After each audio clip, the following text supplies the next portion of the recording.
Good afternoon, नमस्कार, बहुत बहुत स्वागत है। मैं मोहम्मद सिंह। इंडिया न्यूज पर आप देख रहे हैं आफ्टरनून प्राइम टाइम।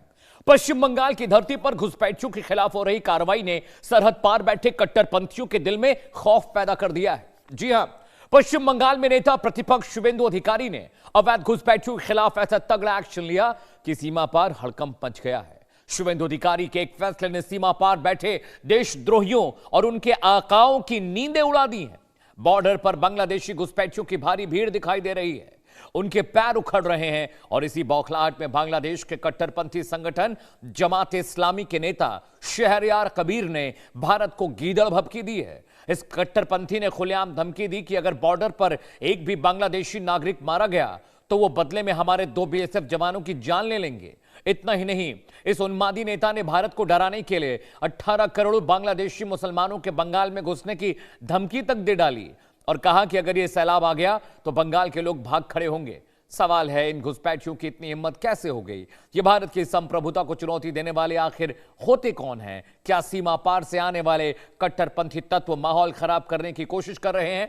और सबसे बड़ा सवाल यह है कि क्या यह सिर्फ बयानबाजी है या फिर इसके पीछे कोई बड़ी साजिश छिपी हुई है? जी हां, सबसे पहले आपको पश्चिम बंगाल के सीएम शुवेंदु अधिकारी की वो बयान सुनाते हैं और साथ ही साथ जो ये नेता है इसको भी सुनिए। ভারতীয় সেনা মারতেছে, আবার বোঝেন ভারতে একটা সিভিলিয়ান যদি আমার মারে তাহলে তুমি দুইটা তাদের কাকে মেরে দিবা? তাদের যে বর্ডারের গার্ড আছে বিএসএফ, দুইটা বিএসএফ এর লাশ চাই। এই কারণে কিন্তু তখন দেখেন ভারত যত চেষ্টাই করুক আমার পাহাড় দখল নিতে পারেনি। আজকে সরকারকে এই জায়গায় যেতে হবে। আর 18 কোটি লোক দৌড় দিলে এই পশ্চিমবঙ্গের বেড়া ভেঙে কোথায় চলে যাবে? কারণ সে তো সব সৈন্য নিয়ে আসতে পারবে না এদিকে। तो आपने सुन लिया इस कट्टरपंथी नेता को, बॉर्डर पर एक भी बांग्लादेशी सिविलियन मारा तो हम 2 बीएसएफ के जवान मारेंगे। अगर 18 करोड़ बांग्लादेशी मुसलमान वहां आने लगे तो पश्चिम बंगाल के लोग भी भाग जाएंगे। शहरयार कबीर जो है नेता जमात इस्लामी, उसने ये बात कही है।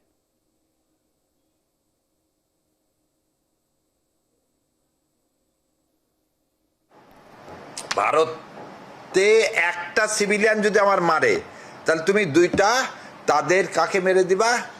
তাদের যে বর্ডারের গার্ড আছে বিএসএফ, দুইটা বিএসএফ এর লাশ চাই।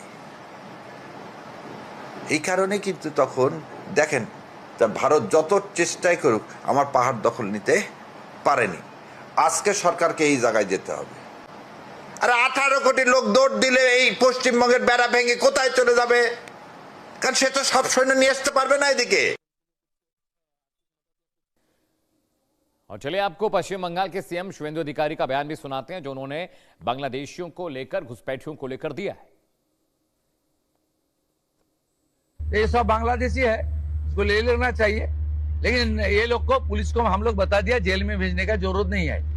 देश के रुपया में खाना खाएगा, कपड़ा देगा, मेडिसिन देगा। एक दामाद है ये लोग। जल्दी जल्दी भागो, जल्दी जल्दी भागो, नहीं तो जो करना है सरकार करेगा। तो जमाते इस्लामी के नेता के आपने बयान सुन लिया, आपने शुवेंदु अधिकारी साहब को भी सुन लिया। जरा डिटेल अब आपको बताएं ग्राफिक के जरिए किस तरह से डिटेक्शन सेंटर बने हुए हैं और डिपोर्ट, डिलीट और उनको भगाने का काम अब सरकार ने शुरू कर दिया। पश्चिम बंगाल में शुवेंदु अधिकारी की सरकार ने, सबसे पहले ग्राफिक्स पर आते हैं और आपको बताते कि आखिर पश्चिम बंगाल में सरकार का मौजूदा प्लान क्या है, किस तरह के वहां पर एक्शन लिए जा रहे हैं इन बांग्लादेशी घुसपैठियों को भगाने के लिए। संदिग्धों की पहचान हो रही है, दस्तावेजों की जांच की जा रही है और होल्डिंग सेंटर्स बनाए गए जहां पर इन भगोड़े और जो इलीगल तरीके से बांग्लादेशी आकर रह रहे हैं उनको वहां पर रखा जाएगा।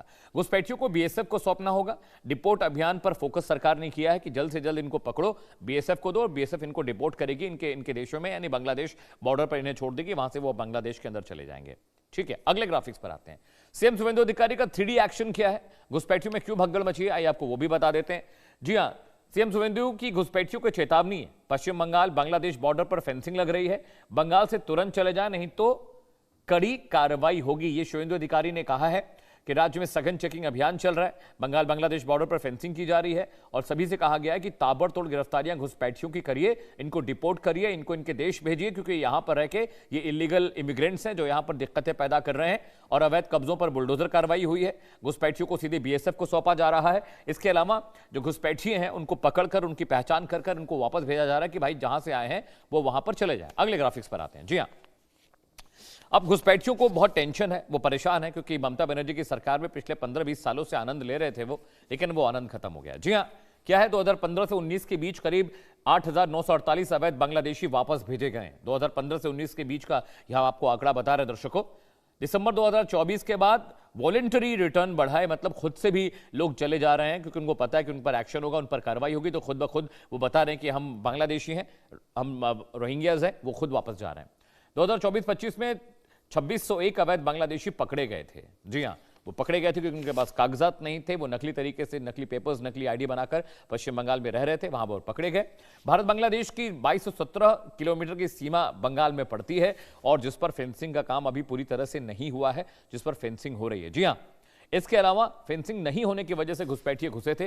बंगाल में बीजेपी सरकार आने के बाद घुसपैठियों में दहशत है, खुद ब खुद वॉलंटरीली वो खुद जा रहे हैं, क्योंकि 23 जिलों में होल्डिंग सेंटर सरकार ने बना दिए जहां पर इन बांग्लादेशी घुसपैठियों को पकड़ के रखा जाएगा।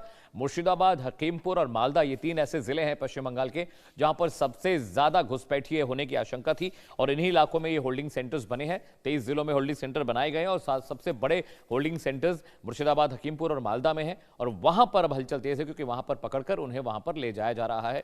वहां पर उन्हें कहा जा रहा है अपनी आईडीज दिखाइए, अगर आईडीज उनके पास नहीं है, वो इलीगल इमिग्रेंट हैं,